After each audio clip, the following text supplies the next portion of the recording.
justement, Benjamin Stora, que pense l'historien Benjamin Stora, qui a consacré l'essentiel de ses travaux à l'Algérie, de ce formidable mouvement citoyen dont on nous dit que personne ne l'avait prévu et dont on nous dit que des chancelleries étrangères et des services de renseignement se sont fait taper sur les doigts pour ne pas l'avoir vu venir. Tout à fait, tout à fait. D'abord, du point de vue historique, les souvenirs, les analogies, les rapprochements historiques, ça fait penser bien sûr au fait de l'été 62, en fait. C'est-à-dire les grandes manifestations en Algérie au moment de l'indépendance, dans toutes les villes d'Algérie, ces cortèges énormes, très festifs. C'était les fêtes de l'indépendance. Et depuis ce moment-là, en Algérie, il y a eu des manifestations, il y a eu effectivement des tas de choses qui se sont déroulées, mais pas de cette ampleur comparable du point de vue historique. Et pas en même temps, et pas dans tout le pays, et pas porteuse de mêmes aspirations, de mêmes revendications. Tout à fait. Ouais. Ça, c'est important à voir. Ça veut dire que les Algériens, et surtout la jeunesse, sont très informés. C'est-à-dire qu'ils ont regardé attentivement ce qui s'était passé en Égypte en 2011. Ils ont regardé ce qui s'était passé ailleurs, en Syrie, partout, etc., à travers les réseaux sociaux, Facebook, etc., pour ne pas faire la même chose, pour ne pas répéter les mêmes erreurs. Ce sont des gens qui ont... Mais vous en parlez comme s'ils étaient en train de se consulter. Or, ce n'est pas le cas. Les gens ne se sont pas consultés, ils n'étaient pas encadrés. Mais c'est le monde d'aujourd'hui dans lequel on est entré. Parce que rappelez-vous ce qui s'est passé dans un certain nombre de pays au niveau des protestations. La question, c'est qu'il y avait des flambées et puis ça retombait. Oui. C'est-à-dire que les gens se réunissaient, très organisés, au point de départ, et puis après ça retombait. L'élément nouveau en Algérie, c'est que ça s'installe dans la durée. Ça fait presque un mois maintenant. Mais quel a été le vecteur ? Comment ces gens ont-ils pu se retrouver, regarder dans le même sens, manifester en même temps, être aussi nombreux dans toutes les mouvances et les sensibilités de la société ? Comment cela est-il possible ? Vous savez, moi, il y a plein d'explications qu'on peut avancer, bien sûr, mais il y en a une qui me paraît assez intéressante. Les Algériens ont été très patients. C'est-à-dire que lorsqu'il y a eu le 4e mandat en 2014, beaucoup d'Algériens disaient « bon, vraiment c'est le dernier parce que c'est pas possible autrement ». C'est-à-dire se faire représenter à l'échelle internationale par un homme qu'on ne voit pas, qu'on n'entend pas. C'était un cadre qui avait fait la campagne électorale. Avec le cadre, avec une affiche, avec des photos, etc., dans les meetings électoraux, c'est pas possible. Alors comme ils sont quand même à la fois patients, éduqués, instruits, sympathiques, ils ont dit « bon, c'est pas grave, allez, c'est la dernière fois, 2014, mais il ne faut pas recommencer. » Vous savez, une fois, ça va. Le coup des affiches, du cadre et tout ça, etc. Ce qui fait que quand on leur a refait le coup, le cadre, l'affiche, etc. Ça a été le déclic. Oui, c'est le déclic. Ils ont obtenu quelque chose d'extrêmement important. Il n'y a plus d'élection présidentielle. Oui. Je veux dire, il y a un mois, on était en train de préparer le 18 avril avec des candidatures, des slogans, des affiches. Fallait-il y aller ou pas ? Rappelez-vous, c'était il y a 3 semaines. C'est fini. Donc il n'y a plus d'élection présidentielle. Mais ce renoncement, est-ce que c'est vraiment un renoncement ? Vous savez... Ou est-ce que c'est caché quelque chose d'autre ? Il y a toujours des... La preuve, aujourd'hui, on nous dit qu'il ne partira qu'après... Ça, c'est après. Oui. Mais ceci dit, c'est, comment dirais-je, le pouvoir actuel manœuvre en retraite. C'est-à-dire que tout n'est pas préparé d'avance. Tout n'est pas anticipé d'avance. Ils sont obligés, à chaque fois, de répondre à la réaction d'une rue de plusieurs millions de personnes. Ce n'est pas simplement 30 000 personnes, etc. Reuters, à travers des lectures satellites, parle de 17 millions pour le dernier vendredi. C'est gigantesque. C'est quasiment tout le corps électoral. Absolument, tout à fait. Pas d'abstentionnisme. Voilà, là. Non, le corps électoral, par parenthèse, qu'on voyait très peu dans les bureaux de vote. Dans les bureaux de vote. Qui était assez désert. Absolument. Là, maintenant, c'est dans la rue, donc on voit absolument les gens. Regardez derrière vous. Oui, tout à fait. C'est incroyable. C'est des foules énormes. Donc, en fait, je ne crois pas à la théorie, vous savez, tout est préparé d'avance.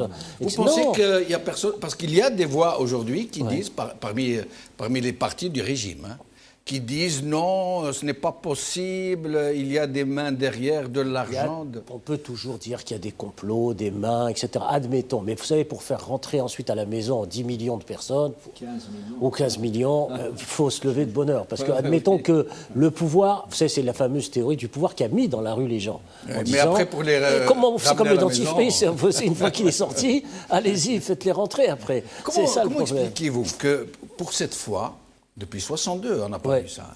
Pour cette fois, dans la rue, les mouvements exacerbés, ceux des berbéristes, ceux des islamistes, c'est particulièrement les mouvements les plus extrêmes, n'ont quasiment pas été pris en charge, ou alors ils ont totalement adhéré dans l'enthousiasme collectif. Ils n'avaient pas le choix.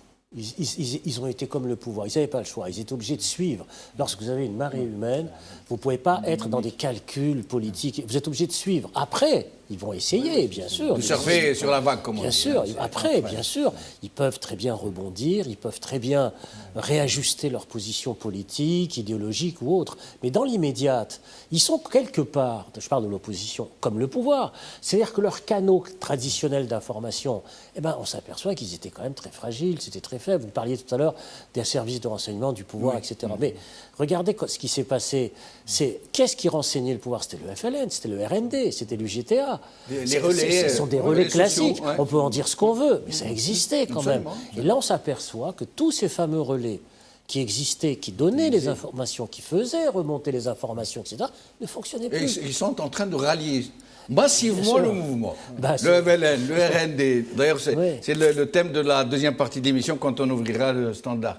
Et le pouvoir, pardon, l'opposition est dans la même situation. Oui.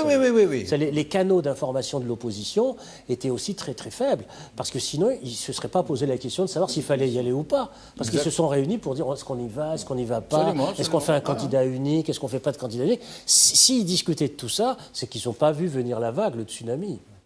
Vous savez, on a parlé à l'instant de la méconnaissance par le pouvoir algérien et de l'opposition algérienne de ce qui se passait dans la société réelle. C'est le cas du pouvoir français. C'est le cas du pouvoir français, qui était aussi mal informé. Il n'aurait pas une visibilité réelle de la situation. Oui, qui était très mal informé sur l'état réel de la société algérienne. C'est-à-dire qu'il y a des fameux experts, dont nous tairons les noms, qui s'improvisent tout de suite experts. Il y en a plein maintenant, sur les plateaux de télé, alors là, il y en a plein. Surtout sur les plateaux de télé. Voilà, ils font des petits allers-retours à Alger de 2 heures environ, et puis à partir de là, c'est bon. Mais en fait, ils n'ont pas vu l'extrême, ce que disait Hassan à l'instant, l'extrême maturité.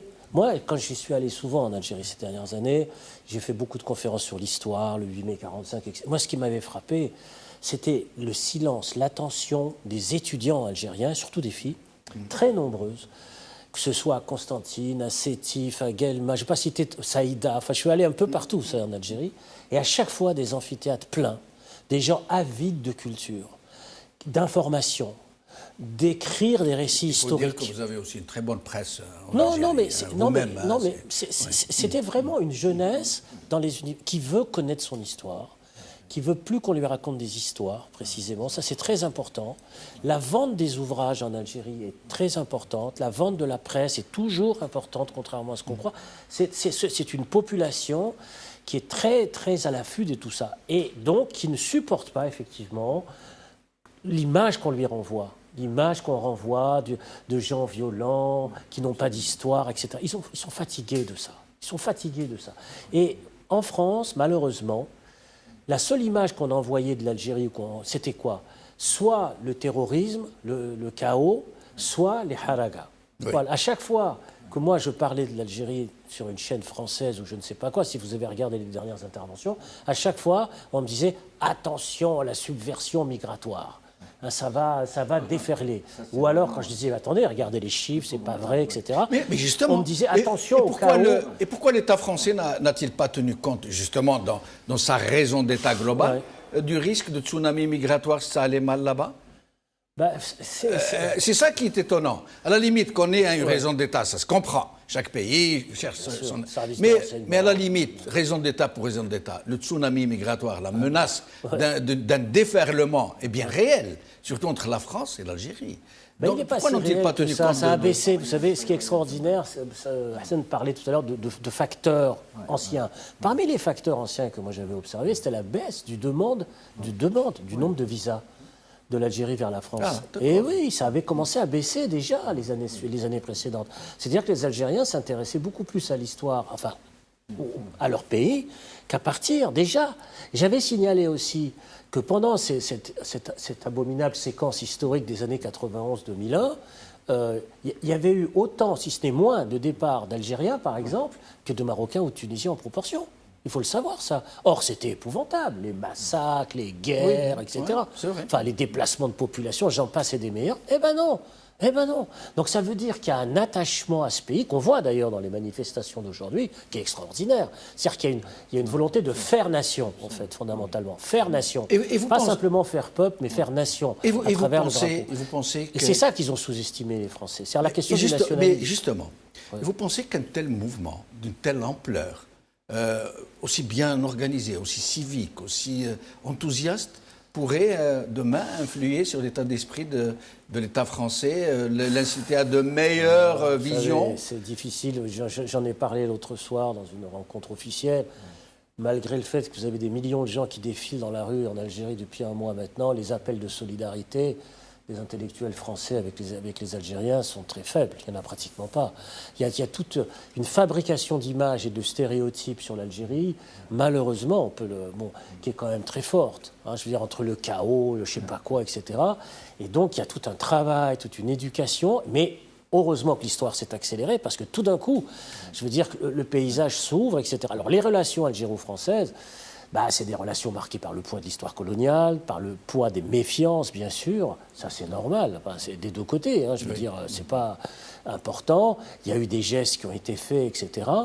Mais, comment dire, il faut maintenant aller à la racine des choses. C'est-à-dire que si la France d'aujourd'hui veut aider l'Algérie, il faut aussi qu'elle ouvre, disons, une perspective d'un espace mixte franco-maghrébin, c'est-à-dire en termes de circulation culturelle, d'échanges, d'investissement financier, etc., etc.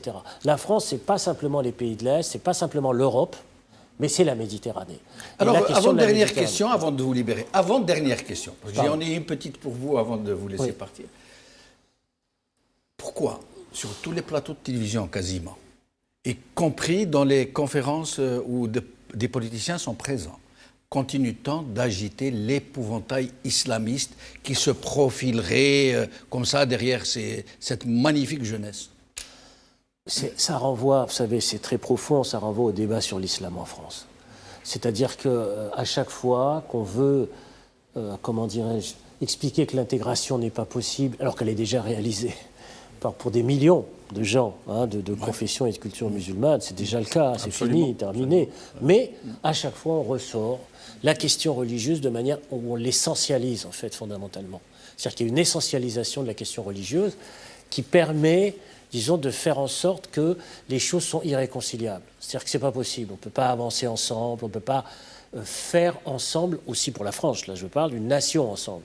Et ce que nous démontrent les Algériens, c'est que pour eux, ils ont rejeté cette dimension de l'essentialisation. Vous parliez tout à l'heure, les berbéristes, les islamistes, les communistes, et j'allais presque dire sur le plan historique, les udmistes, les messalistes. Vous savez, c'est ça l'Algérie. Hein. Oui, c'est loin, c'est la pluralité. Ça vient de très loin. Ça vient de très loin, tout ça. Il y a les courants et les sensibilités, dans leur pluralité, sont très anciens dans l'Algérie. Eh bien, ils font nation aujourd'hui pour précisément se réapproprier un récit historique qui ne soit plus uniforme, homogène, exclusif. Il y a un récit historique dans sa pluralité de sens qui fait nation. Ça, c'est extraordinaire. C'est ça qui est nouveau. Et c'est ça qu'il va falloir faire comprendre aux Français aujourd'hui. Voilà. Alors, ma dernière question, avant de vous libérer, c'est difficile de vous libérer, soit dit en passant. Oui, je sais, je ne peux pas... Alors, déjà accepté... comment faire, Benjamin Stora, pour que les sociétés, les peuples algériens et français puissent aller l'un vers l'autre, en dehors de toutes les structures étatiques, en dehors de toutes les bonnes volontés, comment faire pour mettre en place une dynamique où les peuples pourraient se retrouver, à plus forte raison, que entre la France et l'Algérie, les sociétés sont très connectées, interconnectées. Elles sont totalement connectées. Oui. Je ne vais pas citer le nombre de villes françaises qui sont entièrement connectées avec l'Algérie, la plus célèbre étant Marseille, bien évidemment, qui est très connectée. Donc tout ça existe sur le plan économique. Tout ça existe, y compris dans la circulation culturelle. Non, il faut dire la vérité, le problème, il est politique à un moment donné. C'est-à-dire qu'il faut qu'il y ait des accords politiques au plus haut niveau des États pour qu'il y ait des stratégies d'investissement et d'ouverture réciproque sur le plan politique. Mais là, il faut une impulsion politique, il faut avancer, je veux dire, ensemble. Parce que les sociétés, les peuples, les nations qui se fabriquent, elles ne mettent pas l'histoire comme un a priori, fondamentalement. L'histoire, elles la règlent au fur et à mesure qu'elles avancent. et non pas comme quelque chose qu'on met en avant pour empêcher les choses. Non, il faut avancer ensemble. Et le problème, c'est qu'il faut maintenant que cet espace mixte franco-maghrébin ou franco-algérien puisse avoir une traduction politique. Il n'y a pas de traduction politique. Il n'y a pas de traduction politique d'un espace mixte, en fait, qui existe. Il existe, cet espace. Oui. Mais il n'y a pas de traduction politique. Parce que la France, encore, se vit exclusivement se tourner vers l'Europe. Alors que c'est la Méditerranée qui, fondamentalement, et c'est ça qu'il faut faire comprendre aux Français, et c'est très difficile, alors que, fondamentalement, la France, c'est un pays méditerranéen, et elle a tiré d'ailleurs la plupart de ses richesses par l'histoire coloniale méditerranéenne. Absolument. Il ne faut pas l'oublier. Et ça, malheureusement, avec la construction de l'Europe, on l'oublie.